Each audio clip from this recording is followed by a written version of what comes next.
یا رحمت للعالمین یا رحمت للعالمین یا رحمت للعالمین.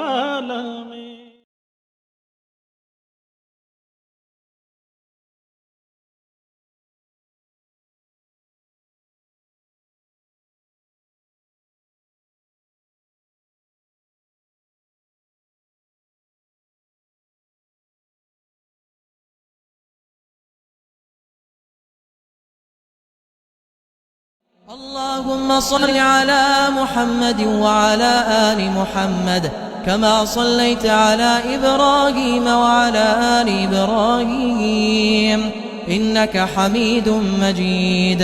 اللهم بارك على محمد وعلى آل محمد كما باركت على إبراهيم وعلى آل إبراهيم إنك حميد مجيد. نحمده ونصلي على رسوله الكريم اما بعد اعوذ بالله من الشيطان الرجيم بسم الله الرحمن الرحيم رب اشرح لي صدري ويسر لي امري واحلل عقدة من لساني يفقهوا قولي. السلام علیکم ورحمۃ اللہ وبرکاتہ. میرے معزز اور قابل قدر سامعین، اللؤلؤ مکنون سیرت انسائکلوپیڈیا حضرت محمد مصطفیٰ صلی اللہ علیہ وآلہ وسلم جو 11 جلدوں پر مشتمل ہے اور اسے عالمی اشاعتی ادارے دارالاسلام ریسرچ سینٹر نے شائع کیا ہے.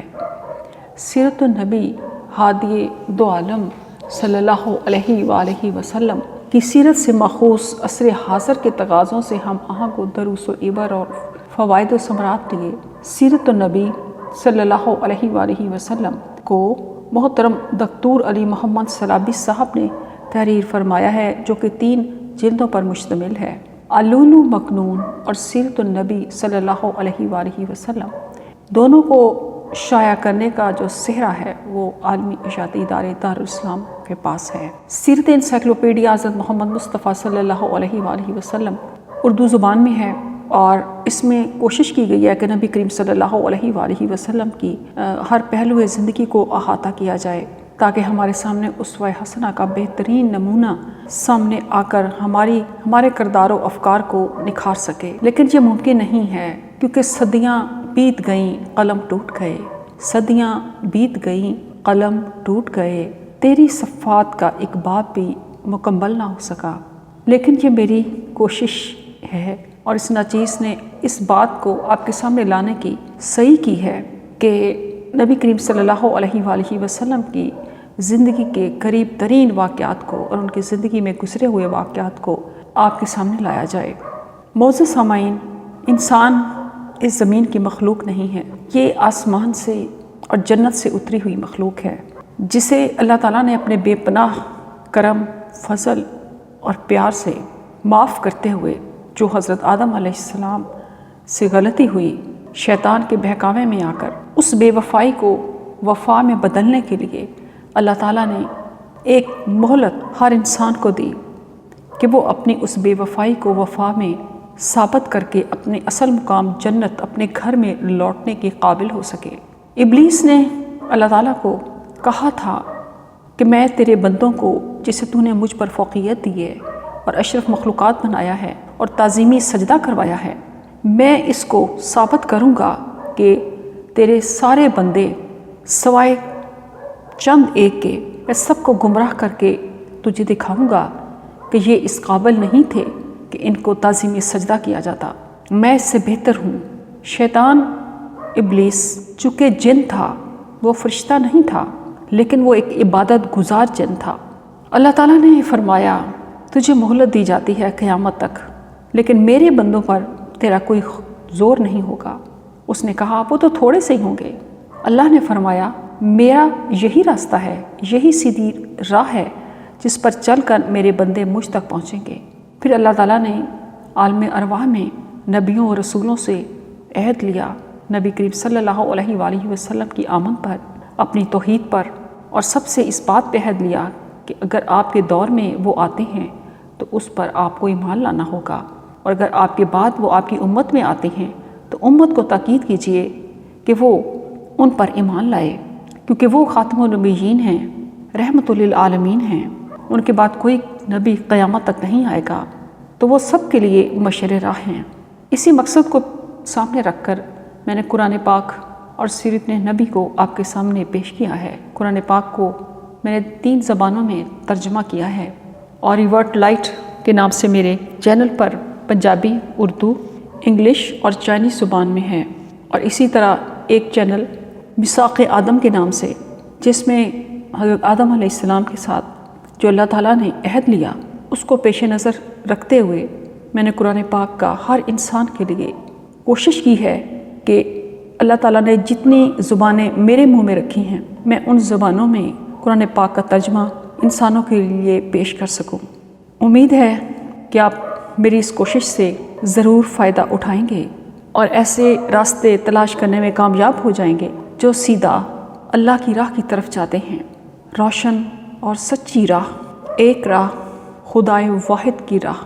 سیرت نبی صلی اللہ علیہ وآلہ وسلم کے اس سے پہلے میں نے اسباق آپ کی خدمت میں پیش کیے ہیں، اور یہ سبق کا ہی حصہ ہے جسے میں آپ کی خدمت اقدس میں پیش کرنے جا رہی ہوں۔ نبی کریم صلی اللہ علیہ وآلہ وسلم کی پیشن گوئی بہت زیادہ کتابوں میں، آسمانی صحائف میں ہمیں ملتی ہیں، اور مختلف آسمانی صحائف اور کتابوں کو میں آپ کے سامنے پیش کر رہی ہوں۔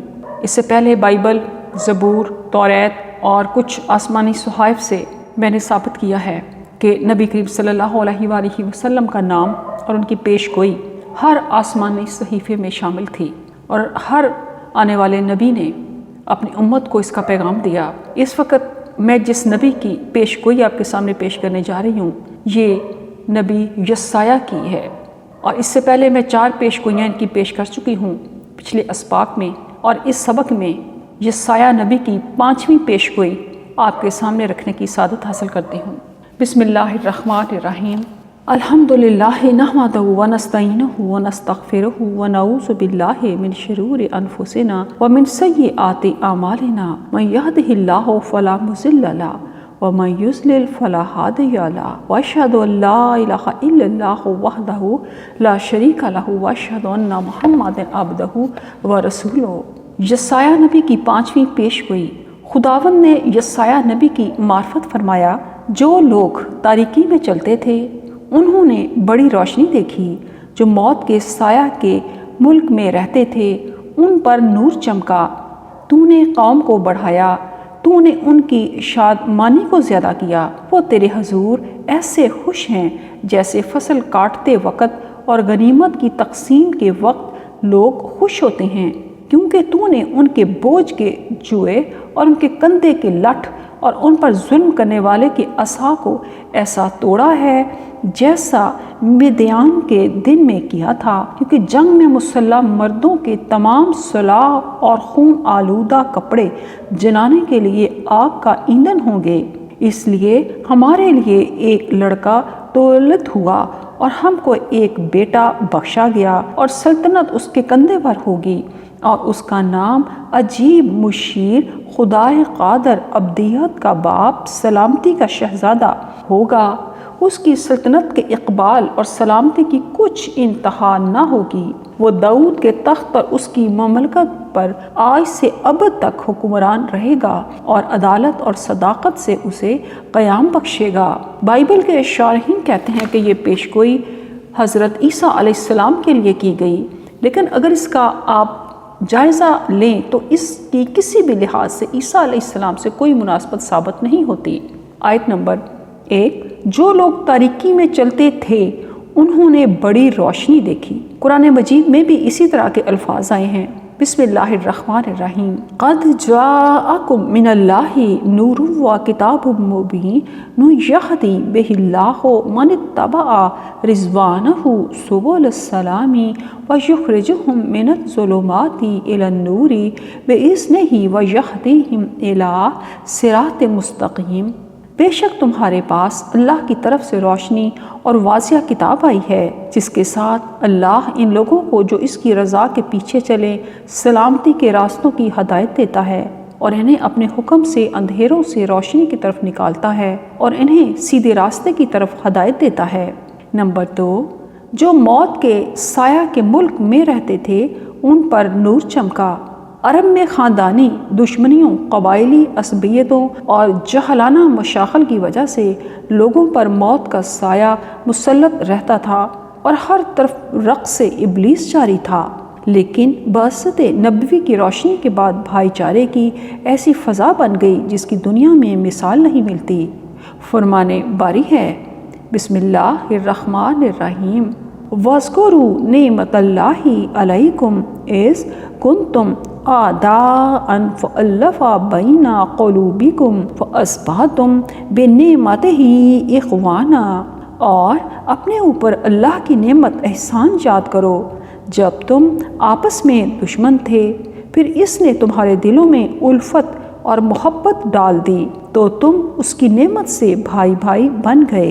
دربار نجاشی میں صحابی رسول کا اعلان حق کو ہم دیکھتے ہیں کہ سیدنا جعفر بن ابی طالب رضی اللہ تعالیٰ عنہ نے زمانہ جاہلیت کی تاریکی اور محمد صلی اللہ علیہ وآلہ وسلم کی بعثت کے بعد اسلام کی نور افشانیوں کا نقشہ شاہ حبشہ نجاشی کے دربار پہ اس طرح کھینچا تھا: ایھا الملک کنا قوما اہل جاہلیہ نعبد الاصنام ونأکل المیتۃ ونأتی الفواحش ونقطع الارحام ونصل الجوار یأکل القوی من الضعیف فکنا علی ذلک حتی بعث اللہ الینا رسولا منا نعرف نسبہ وصدقہ وامانتہ وعفافہ فدعانا الی اللہ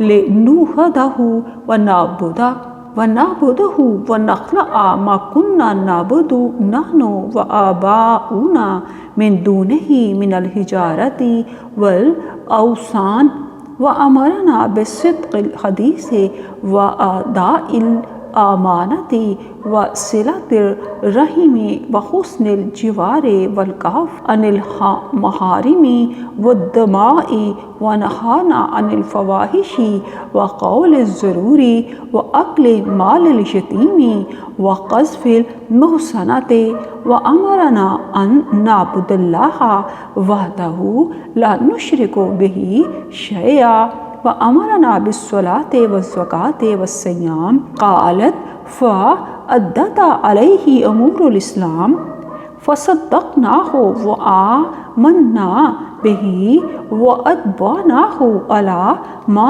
جاء به فعبدنا الله وحده فلم نشرك به شيئا وحرمنا ما حرم علينا وأحللنا ما أحلل لنا۔ اے بادشاہ، ہم ایک ایسی قوم تھے جو جاہلیت میں زندگی بسر کر رہے تھے۔ ہم بتوں کی عبادت کرتے تھے، مردار کھاتے تھے، بے حیائی کے کام کرتے تھے، قطع رحمی کرتے تھے، ہم سایوں سے برا سلوک کرتے تھے، ہم میں سے طاقتور کمزور کو کھا رہا تھا۔ ہم اسی حالت میں تھے کہ اللہ تعالیٰ نے ہماری طرف ہم ہی میں سے ایک رسول مبعوث کیا۔ ہم اس کی عالی نسبی، سچائی، امانت داری اور پاک دامنی سے خوب واقف ہیں۔ اس نے ہمیں دعوت دی کہ ہم اللہ کو ایک مانیں، اسی کی عبادت کریں، اور ہم اور ہمارے باپ دادا اس کے سوا جن پتھروں اور بتوں کی پرستش کرتے تھے انہیں چھوڑ دیں۔ اس رسول نے ہمیں سچی بات کرنے، امانت ادا کرنے، صلہ رحمی کرنے، ہمسایوں سے حسن سلوک کرنے، حرام کاموں اور خون ریزی سے باز رہنے کا حکم دیا، بے حیائی کے کام کرنے، جھوٹ بولنے، یتیم کا مال کھانے اور پاک دامن عورت پر تہمت لگانے سے روکا۔ اس نے ہمیں حکم دیا کہ ہم ایک اللہ کی عبادت کریں، اس کے ساتھ کسی چیز کو شریک نہ ٹھہرائیں۔ اس نے ہمیں نماز، زکوٰۃ اور روزے رکھنے کا حکم دیا۔ اس حدیث کے راویہ ام المومنین ام سلمہ رضی اللہ تعالیٰ عنہا کہتی ہیں کہ جعفر رضی اللہ تعالیٰ عنہ نے نجاشی کو اسلام کے امور گنوائے، پھر کہا ہم نے اس رسول کی تصدیق کی، اس پر ایمان لائے اور جو وہ لایا تھا اس میں اس کی پیروی کی، ہم نے ایک اللہ کی عبادت کی اور اس کے ساتھ کسی چیز کو شریک نہیں ٹھہرایا۔ جس چیز کو اس نے ہم پر حرام کیا ہم نے اسے حرام جانا، اور جسے ہمارے لیے حلال کیا ہم نے اسے حلال مانا۔ آیت نمبر 3، تو نے قوم کو بڑھایا، تو نے ان کی شاد مانی کو زیادہ کیا۔ یسوع عیسیٰ علیہ السلام کو اس دنیا میں قیام کے دوران میں یہ مقام کبھی حاصل نہیں ہوا، بلکہ ان کی قوم بنی اسرائیل ان کی جان کے در پہ تھی، اور وہ اپنے چند شاگردوں کے ساتھ بنی اسرائیل کے لوگوں سے چھپتے رہے، جبکہ اللہ تعالیٰ نے اپنے آخری پیغمبر حضرت محمد رسول اللہ صلی اللہ علیہ وآلہ وسلم سے یہ وعدہ فرمایا تھا کہ وہ آپ کی امت کو زمین میں خلفاء یعنی لوگوں کے امام اور حکمران بنا دے گا، پھر علاقوں کی فلاح و بہبود انہی کی وجہ سے ہوگی، بندگان الہی ان کے تابع فرمان ہو جائیں گے، اور خوف کے بعد انہیں امن اور اقتدار عطا فرما دے گا۔ اللہ تعالیٰ نے اپنے یہ سارے وعدے پورے فرما دیے تھے۔ لوگوں نے موج در موج اور فوج در فوج اللہ تعالیٰ کے دین کو قبول کر لیا تھا۔ ارشاد باری تعالیٰ ہے، بسم اللہ الرحمن الرحیم، اذا جاء نصر اللہ والفتح ورأیت الناس یدخلون فی دین اللہ افواجا فسبح بحمد ربک واستغفرہ انہ کان توابا۔ جب اللہ کی مدد اور فتح آ جائے گی اور آپ لوگوں کو دیکھیں گے کہ وہ اللہ کے دین میں گروہ در گروہ داخل ہو رہے ہیں، تو آپ اپنے رب کی حمد کے ساتھ تسبیح کیجئے اور اس سے بخشش مانگیے، بلا شبہ وہ بڑا توبہ قبول کرنے والا ہے۔ فتح سے یہاں مراد فتح مکہ ہے۔ عرب قبائل اسلام قبول کرنے کے لیے فتح مکہ کے منتظر تھے۔ وہ کہتے تھے کہ اگر یہ اپنی قوم پر غالب آ گئے تو پھر اللہ تعالیٰ کے سچے نبی ہیں، لہٰذا جب اللہ تعالیٰ نے اپنے نبی کو مکہ کی فتح سے بھی سرفراز فرما دیا تو لوگ اللہ کے دین میں فوج در فوج داخل ہونے لگے، اور ابھی 2 سال کی مدت بھی نہ گزری تھی کہ سارا جزیرۃ العرب نور ایمان سے چمک اٹھا، تمام قبائل عرب مشرف با اسلام ہو گئے۔ رسول اللہ صلی اللہ علیہ وآلہ وسلم نے فرمایا تھا کہ اللہ تعالیٰ نے میرے لیے زمین کو سمیٹ دیا ہے، میں نے زمین کے مشارق و مغارب کو دیکھا، اور زمین کو جہاں تک سمیٹ کر مجھے دکھایا گیا وہاں تک میری امت کی حکومت پہنچے گی۔ لہٰذا یہ سایہ نبی کی اس پیش گوئی کہ تو نے قوم کو بڑھایا، تو نے ان کو شاد مانی کو زیادہ کر دیا کے مطابق حضرت عیسیٰ علیہ السلام یا کوئی دوسرے نبی نہیں ہو سکتے۔ اس کے مطابق صرف امام کائنات فخر موجودات حضرت محمد رسول اللہ صلی اللہ علیہ وآلہ وسلم ہی ہیں۔ نمبر 4، ان پر ظلم کرنے والے کی عصا کو ایسا توڑا ہے جیسا مدیان کے دن میں کیا تھا۔ یسوع عیسیٰ علیہ السلام کو اس دنیا میں یہ مقام بھی نہ حاصل ہو سکا۔ بائبل کے مطابق وہ تو خود ایلی ایلی لما شبقتنی، اے میرے خدا اے میرے خدا تو نے مجھے کیوں چھوڑ دیا کہتے ہوئے سولی چڑھ گئے۔ اس کے برعکس مسلمانوں پر جبر و تشدد اور ظلم و ستم کرنے والے بدر کے میدان میں مارے گئے، اور ان کے باقی ماندہ افراد قبائل فتح مکہ کے موقع پر متی ہو گئے۔ اس طرح یہ پیش گوئی بھی محمد رسول اللہ صلی اللہ علیہ وآلہ وسلم پر صادق آتی ہے۔ آیت نمبر 5، سلطنت اس کے کندھے پر ہوگی۔ اس کے برعکس بائبل میں تو یہ بتایا گیا ہے کہ یسوع علیہ السلام کا دنیاوی سلطنت سے کوئی تعلق ہی نہیں، بلکہ یسوع عیسیٰ علیہ السلام تو 2 افراد کے درمیان بھی منصف بننے کے لیے تیار نہیں تھے۔ پھر بھیڑ میں سے ایک نے اس سے کہا، اے استاد میرے بھائی سے کہہ کہ میراث کا میرا حصہ مجھے دے۔ اس نے اس سے کہا، میاں کس نے مجھے تمہارا منصف یا بانٹنے والا مقرر کیا ہے؟ آیت نمبر 6، سلامتی کا شہزادہ ہوگا۔ عیسائی شارحین حضرت عیسیٰ علیہ السلام کو اس کا مطابق قرار دیتے ہیں، لیکن اس کا کیا کیا جائے کہ بائبل ہی کی روح سے یسوع علیہ السلام اس کے مطابق نہیں بنتے۔ اس اقتباس میں ایک بڑی صفت یہ بیان کی گئی ہے کہ وہ سلامتی کا شہزادہ ہوگا، یعنی اس کا مقصد امن و سلامتی پھیلانا ہوگا، لیکن حضرت عیسیٰ علیہ السلام کے متعلق بائبل میں بتایا گیا ہے، یہ نہ سمجھو کہ میں زمین پر صلح کرانے آیا ہوں، صلح کرانے نہیں بلکہ تلوار چلوانے آیا ہوں۔ مزید بنا یسوع نے تلوار خریدنے کی ترغیب دیتے ہوئے یہ بھی کہا کہ اس کے لیے اگر اپنی پوشاک بھی بیچنی پڑے تو اس سے بھی دریغ نہ کیا جائے۔ اس نے ان سے کہا مگر اب جس کے پاس بٹوا ہو وہ اسے لے، اور اسی طرح جھولی بھی، اور جس کے پاس نہ ہو وہ اپنی پوشاک بیچ کر تلوار خریدے۔ اس سے ثابت ہوتا ہے کہ یہ بشارت عیسیٰ علیہ السلام کے بارے میں نہیں بلکہ اس کے مطابق نبی کریم صلی اللہ علیہ وآلہ وسلم ہیں، جو امن و سلامتی اور صلح و خیر خواہی کے پیغام بر ہیں، اور آپ صلی اللہ علیہ وآلہ وسلم کی تعلیمات امن کے داعیوں کے لیے مینار نور ہیں۔ آیت نمبر 7، وہ داؤد کے تخت اور اس کی مملکت پر آج سے ابد تک حکمران رہے گا۔ تاریخ گواہ ہے کہ یسوع علیہ السلام کو داؤد علیہ السلام کے تخت پر ایک دن بھی بیٹھنا نصیب نہیں ہوا، بلکہ یسوع علیہ السلام تو رومیوں کو جزیہ دیتے رہے۔ کہاں داؤد علیہ السلام کا تخت اور کہاں رومیوں کو جزیے کی ادائیگی؟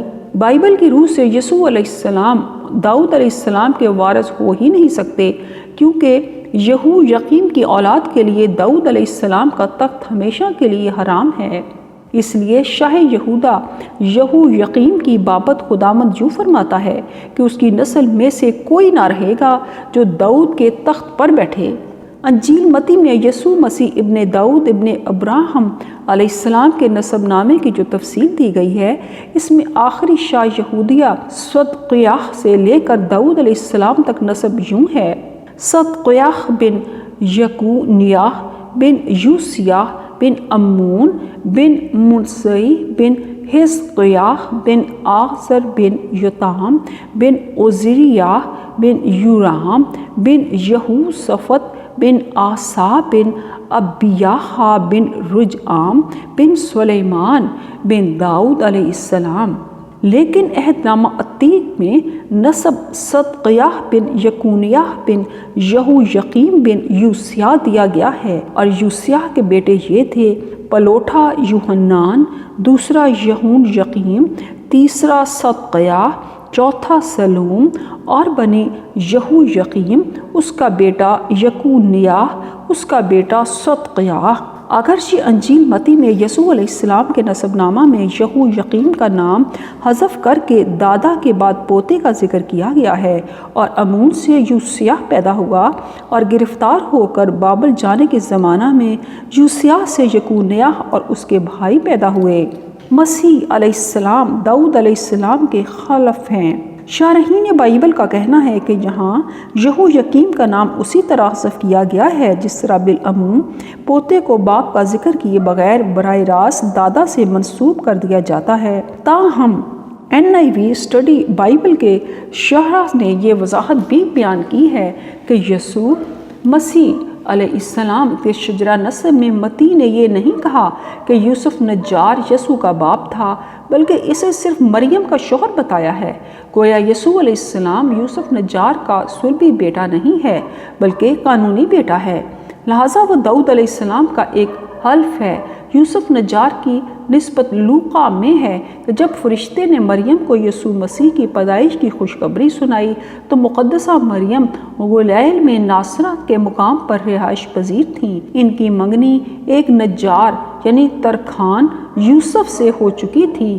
لوقا ہمیں بتاتا ہے کہ یوسف داؤد کی نسل سے تھا، اگرچہ مریم کے حسب نسب کے متعلق صاف نہیں بتایا گیا، پھر بھی وہ اسی نسل سے تعلق رکھتی تھی، کیونکہ لوقا باب نمبر 3 میں جو نسب نامہ دیا گیا ہے اس سے یہی ظاہر ہوتا ہے مقدسہ مریم کے حمل کو بتوسط پاک روح بتایا گیا ہے۔ یسوع مسیح علیہ السلام کو یہو یقیم کی قانونی اولاد اور داؤد علیہ السلام کا خلف مانا ہے تو یرمیاہ کی صراحت یعنی شاہ یہودا یہو یقیم کے بارے میں خداوند یوں فرماتا ہے کہ اس کی نسل سے کوئی نہ رہے گا جو داؤد کے تخت پر بیٹھے، اس کی روح سے وہ داؤد علیہ السلام کے وارث بہرحال نہیں ہو سکتے۔ یوں اس پیش گوئی کی روح سے اس کا صحیح اطلاق نبی کریم صلی اللہ علیہ وآلہ وسلم پر ہوتا ہے۔ اسلام انسانیت کے لیے پیغام امن ہے۔ رسول اللہ صلی اللہ علیہ وآلہ وسلم کا دین تمام بنی نوع انسان کو امن کی ضمانت دیتا ہے۔ یہ ایک انسان کے ناحق قتل کو پوری انسانیت کا قتل اور ایک جان بچانے کو تمام انسانوں کی جان بچانے کے مترادف ٹھہراتا ہے۔ اللہ تعالیٰ کا ارشاد ہے: بسم اللہ الرحمن الرحیم من اجل ذالک کتبنا علی بنی اسرائیل انہ من قتل نفسا بغیر نفس او فساد فی الارض فکأنما قتل الناس جميعا ومن احیاها فکأنما احیا الناس جميعا۔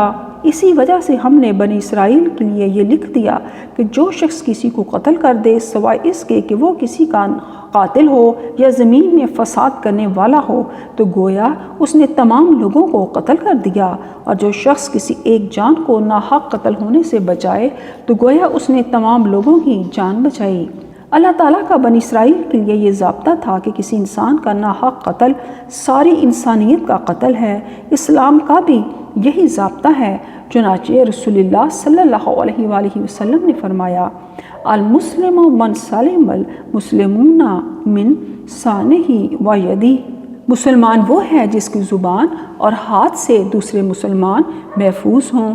اس سے کسی کو یہ غلط فہمی نہیں ہونی چاہیے کہ اسلام میں بس مسلمانوں ہی کے حقوق محفوظ ہیں اور کسی کے نہیں، جیسا کہ یہودیوں کے ہاں ہیں۔ ایسی بات ہرگز نہیں، بلکہ رسول اللہ صلی اللہ علیہ وآلہ وسلم کے ایک اور فرمان کی روح سے یہ غلط فہمی دور ہو جاتی ہے، اور مومن وہ شخص ہے جس نے لوگوں کے خون اور مال محفوظ ہوں۔ بل مومن من آمنا الناس علی دمائہم و اموالہم، اور مومن وہ شخص ہے جس سے لوگوں کے خون اور مال محفوظ ہوں۔ جہاں الناس فرمایا ہے جس میں مسلم اور غیر مسلم سب شامل ہیں۔ امن و سلامتی نبی کریم صلی اللہ علیہ وآلہ وسلم کی تعلیمات کی معروف و مسلم بنیاد ہے۔ جہاں تک ایک مسلمان دوسرے مسلمان سے ملاقات کرتے وقت السلام علیکم کہتا ہے، اسی طرح دونوں ایک دوسرے کے لیے سلامتی کی دعا کرتے ہیں۔ محمد رسول اللہ صلی اللہ علیہ وآلہ وسلم نے عرب سے بد امنی اور جنگ و جدال کا خاتمہ کر کے امن و سلامتی کی مثالی فضا پیدا کر دی، لہٰذا سلامتی کا شہزادہ ہونے کا خطاب آپ صلی اللہ علیہ وآلہ وسلم ہی پر صادق آتا ہے۔ آپ صلی اللہ علیہ وآلہ وسلم سید الانبیاء اور خاتم النبیین ہونے کے ناطے تمام انبیاء کی میراث کے وارث ہیں۔ اللہ تعالیٰ نے آپ صلی اللہ علیہ وآلہ وسلم کی ذات میں نبوت اور ریاست کو جمع کر دیا۔ داؤد اور سلیمان علیہ السلام بھی نبی ہونے کے ساتھ ساتھ اسلامی ریاست کے فرمانبر تھے۔ اسی لحاظ سے آپ داؤد علیہ السلام کے تخت کے وارث بھی ہیں۔ آپ نے اسے قیامت تک کے لیے خلافت علی منہاج النبوہ کی صورت میں نمایاں کر دیا۔ اس کی بنیاد اسی بات پر ہے جس کا اس پیش گوئی میں ذکر ہے، وہ داؤد کے تخت اور اس کی مملکت پر آج سے ابد تک حکمران رہے گا، اور عدالت اور صداقت اسے قیام بخشے گا۔ صدق اللہ العظیم۔